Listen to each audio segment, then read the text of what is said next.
হযরতে খুবাইবকে মারার আগে, মানে মারার আগে বলতে আদা মরা তো করেই ফেলছে, শুলির মধ্যে উঠাইছে। উঠানোর পর এই জায়গায় ঐতিহাসিকগণ লেখছে যখন শুলিবিদ্ধ করবে প্রথমে উঠাইছে, তো শুলি তো চড়াইয়া মেরে ফেললেই তো হয়, তো উঠানোর পর আপনার এইভাবে দুই দিক দিয়ে প্রথমে তার হাত পা গুলা, ঐতিহাসিকগণ লেখছেন ওর হাত পায়ের ভিতরে পেরেক বসায় কাঠের সাথে শরীরটা লাগাই দিচ্ছে, এইভাবে পেরেক দিয়ে কাটা আনছে, শুয়ে আনছে, পুরা শরীরটা এইভাবে ঘাইছে। ঐতিহাসিকগণ লেখছেন ওই সুয়ুফুত্তান হাসু লাহমা, তরবারি দিয়া শরীরটাতে এইভাবে একজন এমন করতেছে, এইভাবে গোস্তগুলা এইভাবে এমন করতেছে, গোস্তগুলা তরবারি দিয়া কি কি এমন করে। সব বেঈমানরা তামাশা দেখতেছে। আরে আমি মাঝে মাঝে চিন্তা করি কেমন লাগতেছিল ওনার, একটা মুসলমানকে মারতেছে আর মানুষ তামাশা দেখতেছে চারদিক। আল্লাহ বলেন আফা হাসিবতুম আন তাদখুলুল জান্নাহ, তোমরা কি মনে করছো এমনি তোমরা জান্নাতে যাইবা? ওয়ালাম্মা ইয়াতিকুম মাসালুল লাযিনা খালাউ মিন ক্বাবলিকুম, পূর্ববর্তীদের পরীক্ষা তোমাদের উপর আসবে না, তোমরা কি এমনটা মনে করো? অতীত জামানার মানুষের পরীক্ষা তোমাদের উপর আসবে না, তোমরা কি এমনটা মনে করো যে তোমরা পরীক্ষার সম্মুখীন হবে না, এমনিতেই তোমরা পার পেয়ে যাবা? না, এমনটা হবে না, বরং পরীক্ষার সম্মুখীন হওয়া লাগবে। ঈমানের পরীক্ষা দিবা, এই ঈমানের পরীক্ষায় যদি উত্তীর্ণ হও তাহলে জান্নাত। তো বুঝাইতে চাইলাম ঈমান আনা মানে হলো আমি আপনি পরীক্ষা দেওয়ার জন্য প্রস্তুত থাকা। রাসূল সাল্লাল্লাহু আলাইহি সাল্লামের সাহাবা খুবাইব রাদিয়াল্লাহু তাআলা, বুখারী শরীফের 3045 নম্বর হাদিস। এই হাদিসের মধ্যে আছে নবীজি সাল্লাল্লাহু আলাইহি সাল্লাম বাআসান নবী সাল্লাল্লাহু আলাইহি ওয়াসাল্লাম আশারাতা রাহতিন সারিয়াতান আইনা, আল্লাহর নবী 10 জনের একটা বাহিনী গোয়েন্দা হিসাবে এক এলাকায় পাঠাইলেন। ওয়া আমারা আলাইহিম আসিব ইবনে সাবিত রাদিয়াল্লাহু তাআলা আন, আল্লাহ নবী এই 10 জনের একজন আমির বানিয়ে দিলেন, তার নাম আসেম। কি নাম? আসেমকে আমির বানায়া দিছে। আমির বানিয়ে দেওয়ার পর তাদেরকে আল্লাহ নবী পাঠাইলেন ওই এলাকায় তোমরা যাইবা। মুসলমান 10 জন যখন রওনা করছে, যুকিরু লিহাইয়িন লুকিরু লিহাইয়্যিম মিন হুযাইল ইউকালু লাহু বনু লাহইয়ান। এই এলাকার নাম কি? মাঠের চর। তো একটা নাম থাকে না এলাকার? মক্কার একটা এলাকার নাম ছিল বনি হুযাইল, এই হুযাইলের একটা গ্রামের নাম ছিল লাহইয়ান। এই লাহইয়ান এলাকার মানুষরা বলা বলি করতে লাগলো, আচ্ছা এইদিকে নাকি মুসলমানদের আনাগোনা এইদিকে লক্ষ্য করা যাইতেছে। হ্যাঁ, মুসলমানরা কোথায় জানি যাইতেছে। ফানাফারু লাহুম করিবাম মিন মিআতি রাজুলিন কুল্লুহুম রাম, 200 জনের তীরন্দাজ একটা বাহিনী, 200 জন তীর নিয়া মুসলমানদের পিছনে ধাওয়া করছে। 200 জনের তীরন্দাজ বাহিনী মুসলমানদের পিছনে ধাওয়া করছে। মুসলমানদেরকে ধাওয়া করতে করতে ফাক্তাসু আসারহুম, তাদের পায়ের নিদর্শন দেখছে। দেখার পর পাগুলা দেখতে দেখতে পিছনে পিছনে যায়। ওই জামানায় কাফেরদের মেধাও ভালো ছিল। কাফেরদের মেধা কি ছিল? কেন ভালো ছিল? ওই যে মোবাইল চালাইতো না, কি চালাইতো না, মোবাইলে গুনাহ করতো না, আর কি চালাইতো না, গুনাহ করতো না, কি করতো না, এরা দেবদেবী পূজা করতো, হ্যাঁ, আর কোনো গুনাহ করতো না। এই তো এটা খালি শিরিক করতো। আর যেই গুনাহ করার কারণে মেধা কমে, এইগুলো ওই যুগে এতটা ছিল না। এখন তো নজরের গুনার কারণে মানুষের মেধা কমে। কিসের গুনাহ? নজর। গুনাহ যত, মানুষের গুনাহ যত বাড়ে মেধা তত কমে, গুনাহ যত ঝড়ে মেধা তত বাড়ে। মাথায় রাখতে হবে। হ্যাঁ, মাদ্রাসায় যারা পড়েন, হেফজখানার ছাত্ররা, গুনাহ করা যাবে না, বাসায় গিয়ে মোবাইল চালানো যাবে না, আইপ্যাড, ল্যাপটপ, কম্পিউটার, টেলিভিশন এগুলো চালানো যাবে না। চালাইলে মেধা শেষ। আপনার বাচ্চাকে মোবাইল থেকে দূরে রাখেন, এইগুলোর মেধা শেষ হয়ে যাবে। কয়দিন পরে দেখবেন আপনারে আম্মা কইব, আম্মারে আব্বা কইব। এই মেধা নষ্ট করেন না ছেলেদের, বাচ্চাদের। গুনাহ থেকে দূরে রাখেন, আল্লাহ হেফাজত করেন। তো কাফেরদেরও মেধা ভালো ছিল ওই জামানায়। কাফেররা 10 জন সাহাবার খালি পায়ের চিহ্ন তাদেরকে অনুসরণ করতেছে, যে হ্যাঁ এই দিক দিয়ে মনে হয়ে গেছে। এখন নিশ্চিত হইল কিভাবে যে এই 10 জনই মনে হয় আমাদের কাঙ্ক্ষিত 10 জন। এই জায়গাটা মন দিয়ে শোনেন কিভাবে নিশ্চিত। যাইতে যাইতে হাত্তা ওয়াজাদু মা'কালাহুম তামারান তাযাওয়াদুহু মিনাল মাদিনা, এক জায়গায় গেল, যাওয়ার পর দেখে খেজুর দেখা যায়, যে খেজুরগুলা মুসলমানরা মদিনা থেকে নিয়ে আসছে। কাফেররা খেজুর দেখা, খেজুরের বিচি দেখে বুঝে ফেলছে এগুলা মদিনার খেজুর। কোন দেশের খেজুর? আমি আপনি তো বাদামতলির খেজুরও চিনব না। কাফেররা খেজুর দেখেই বলতেছে, আটি দেখে বলে এটা মনে মদিনার। মানে এরা খেজুর দেখে নিশ্চিত হয়ে যায় এটা মদিনার না ইয়ামানের নাকি অমুক দেশের খেজুর দেখে কয় নিশ্চিত এইদিকে মুসলমানরা আসছে, এই যে মদিনার খেজুর। নিশ্চিত হওয়ার পর ওই রাস্তা তারা অবলম্বন করতে লাগলেন। মুসলমানদের লিডার আসিম ইবনে সাবেত বুঝতে পারলেন বেঈমানরা আমাদের সন্ধান পেয়ে গেছে, কি করা যায়। ফালাজাউ ইলা ফাদফাদ, মুসলমানরা উঁচু একটা জায়গার মধ্যে উঠছে। এই হাদিসটা আমি প্রায় সময় পড়ি, ওলামা কেরাম যারা আছেন আপনাদের জ্ঞাতার্থে বলি, বুখারীর 3045, এটাও আমি প্রায় সময় পড়ি। এটা পড়ি কেন? এটা পড়ি আর চিন্তা করি, মানে এই হাদিসটা আর ওই যে আগে যেটা বললাম মুসলিম শরীফের 3005 নম্বর হাদিস, এগুলো পড়ি আর ভাবি ইমানের পরীক্ষাটা কত মজবুত ছিল। যে মানে সত্যি সত্যি যদি আমরা এরকম পরীক্ষায় পড়ি আমাদের অবস্থাটা কি হবে, আমি মাঝে মাঝে এই চিন্তা করি। তো ওনারা একদম উপরে উঠছে, ওঠার পর আহাত বিহিমুল কওম, কাফেররা নিচে থেকে তাদেরকে বেষ্টন করে ফেলছে, তীর তাক করছে। তাক করার পর কয় আনজিলুনা, নামো, ওয়া আতুনা বিআইদিকুম, সারেন্ডার করো, লা নাকতুলু মিনকুম আহাদা, আমরা তোমাদের কাউকে হত্যা করব না। দেখেন কি কয়, কাউকে হত্যা করব না। ওয়ালাকুমুল আহদু ওয়াল মিসাক, অঙ্গীকার করলাম একজনকেও আমরা হত্যা করব না, তোমরা নামো। সাহাবাদের আমির আসিম ইবনে সাবেত বললেন, লা আনজিলুল ইয়াউমা ফি জিম্মাতি কাফের, আজকে আমি কোনো কাফেরের কথা বিশ্বাস করি না, আমি কোনো কাফেরের নিরাপত্তায় নিচে নামবো না, আমি তাদের কথা বিশ্বাস করি না। এই কথা বলার পর ফারমাহুম, নিচ থেকে তাদেরকে তীর মেরে কতালু ফি সাবআ, হযরতে আসিম সহ 7 জন মুসলমান তারা শহীদ করে দেয়। কয়জন আছে? কয়জন ছিল? কয়জন? বাকি আছে 3 জন। নিচ থেকে কয় তোমরা 3 জন নামো, মারমু না, কিচ্ছু করবো না।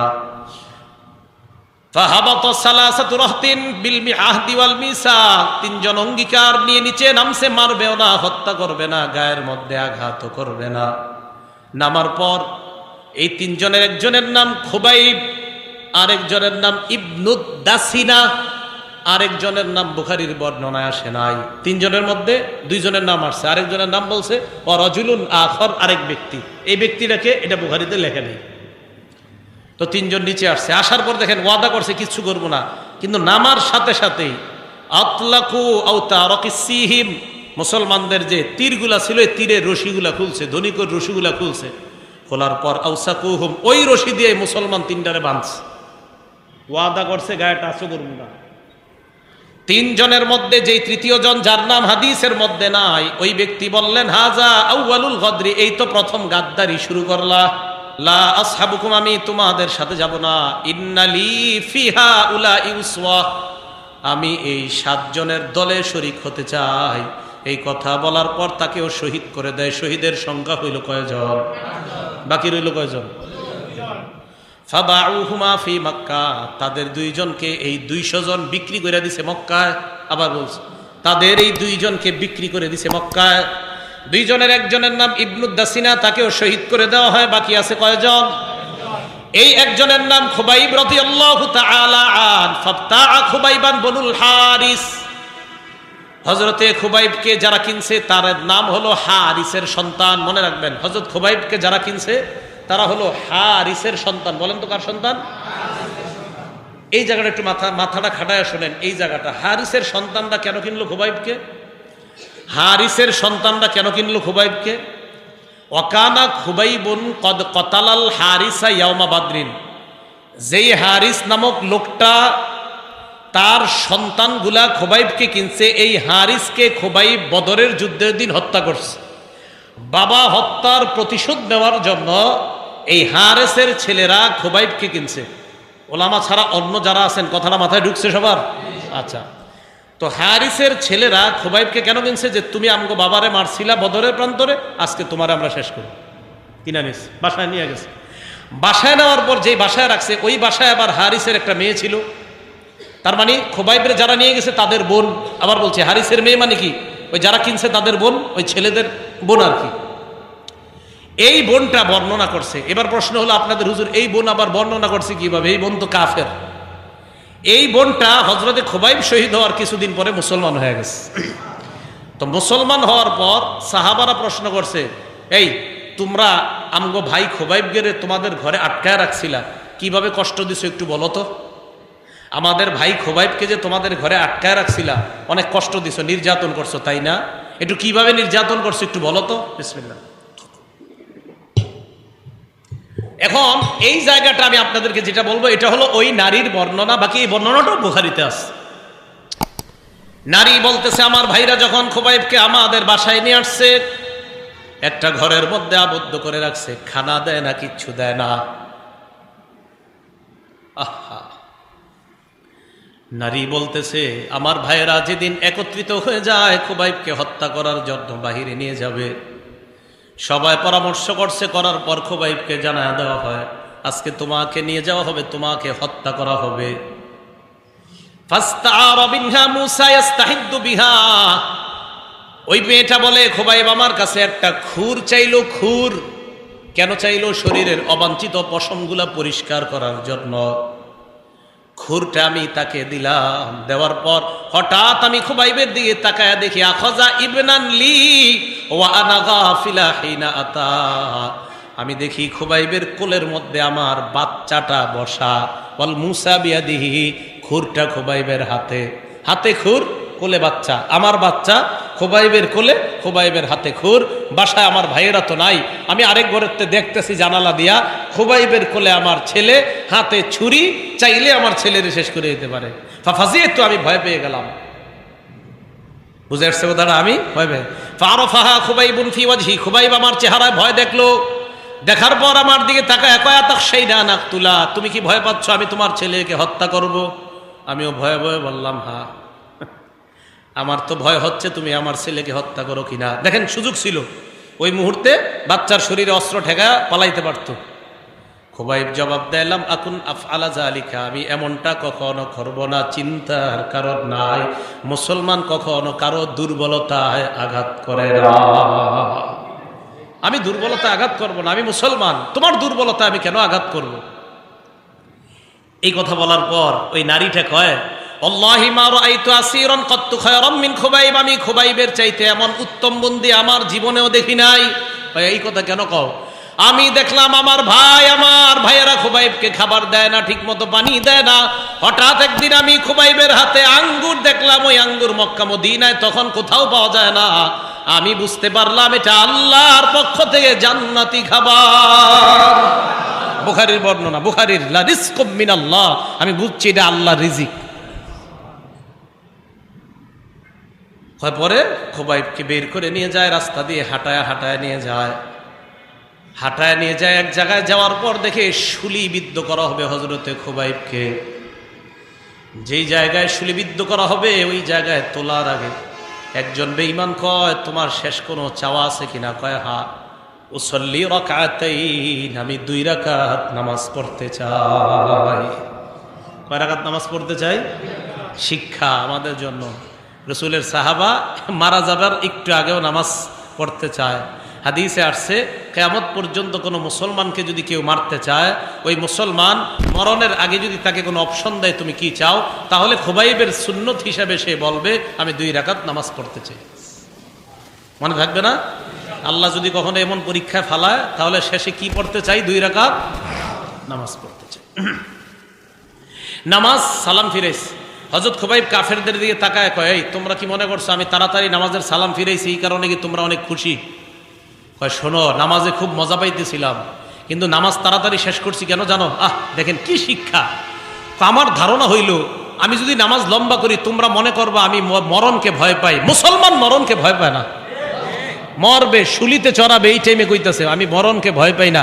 তোমরা আমারে নিয়ে হাসাহাসি করবা যে আমি নামাজ দেরি করতেছি মরণের ভয়ে। আমি একটা মুসলমান, অন্তত মরার আগেও ইসলাম ধর্ম নিয়ে হাসাহাসি তোমরা করবা, এই সুযোগ দিতে চাই না।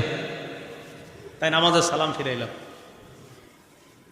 শুলির মধ্যে উঠানোর পর এই জায়গায় ঐতিহাসিকগণ লেখছে, যখন শুলিবিদ্ধ করবে প্রথমে উঠাইছে, তো শুলিতে চড়াইয়া মেরে ফেললিতে হয়, তো উঠানোর পর আপনার এইভাবে দুই দিক দিয়ে প্রথমে তার হাত পা গুলা, ঐতিহাসিকগণ লেখছেন ওর হাত পায়ের ভিতরে পেরেক বসায় কাঠের সাথে শরীরটা লাগাই দিচ্ছে, এইভাবে পেরেক দিয়ে কাটা আনছে, শুয়ে আনছে, পুরা শরীরটা এইভাবে ঘাইছে। ঐতিহাসিকগণ লেখছেন ওই সুয়ুফুত্তান হাসু লাহমা, তরবারি দিয়া শরীরটাতে এইভাবে একজন এমন করতেছে, এইভাবে গোস্তগুলা এইভাবে এমন করতেছে, গোস্তগুলা তরবারি দিয়া কি কি এমন করে। সব বেঈমানরা তামাশা দেখতেছে। আরে আমি মাঝে মাঝে চিন্তা করি কেমন লাগতেছিল ওনার, একটা মুসলমানকে মারতেছে আর মানুষ তামাশা দেখতেছে চারদিক। হযরত খুবাইবকে মারার আগে, মানে মারার আগে বলতে আদা মরত করেই ফেলছে, এক নেতা গিয়ে কয়, খুবাইব তোমার জায়গায় যদি মুহাম্মদকে আমরা রাখি আর তোমাকে যদি ছেড়ে দেওয়া হয় তোমার কি অবস্থা হবে বলো। হযরতে খুবাইব কয়, অসম্ভব, ইসাবু রাসূলুল্লাহি বিশাউকা, আল্লাহ নবীর শরীরে একটা কাটা লাগবে, আমি আনন্দ উল্লাসের মধ্যে থাকবো, মুসলমান কখনো এটা কল্পনাও করতে পারে না। এই জায়গায় মুসলমানের শিক্ষা, আমাদের পরিচয় বিভিন্নভাবে দলীয়গতভাবে বিভিন্ন হয়, কিন্তু আল্লাহ আল্লাহ রসুলের ক্ষেত্রে আমাদের সবার পরিচয়ের নাম হলো আমরা মুসলমান। রসুল, আল্লাহ, ইসলাম, এদের ক্ষেত্রে আমাদের মূল পরিচয় কি? আমরা মুসলমান। তো হযরত খুবাইব কয়, নবীজির গায়ে একটা কাটা লাগবে আর আমি আনন্দ উল্লাসে থাকবো, অসম্ভব, এমন জীবন মুসলমান চায় না। হযরত খুবাইবকে যখন হত্যা করবে, খুবাইব আল্লাহর কাছে বলতে লাগলেন, আল্লাহুম্মা আহসিহিম আদাদা, আল্লাহ আপনি সবগুলারে গইনা রাখেন, ওয়াক্তুল হুম্বা দাদা, মাবুদ এদেরকে আপনি গুনে রাখেন। আমাদের নবী আমাদেরকে পাঠাইছে কাউকে মারার জন্য না, কাউকে হত্যা করার জন্য না। আমরা নিরপরাধ 10টা মুসলমান বের হয়েছিলাম, মারতে মারতে আমার 9টা ভাই শহীদ করে দিছে আল্লাহ। ওয়াল্লাহি লা উবালি হিনা উক্তালু মুসলিমা, আল্লাহর কসম আমি মুসলমান অবস্থায় মারা যাই তাই আমার কোনো পরোয়া নাই, আমি মুসলমান অবস্থায় মারা যাইতেছি আমার কোনো পরোয়া নাই।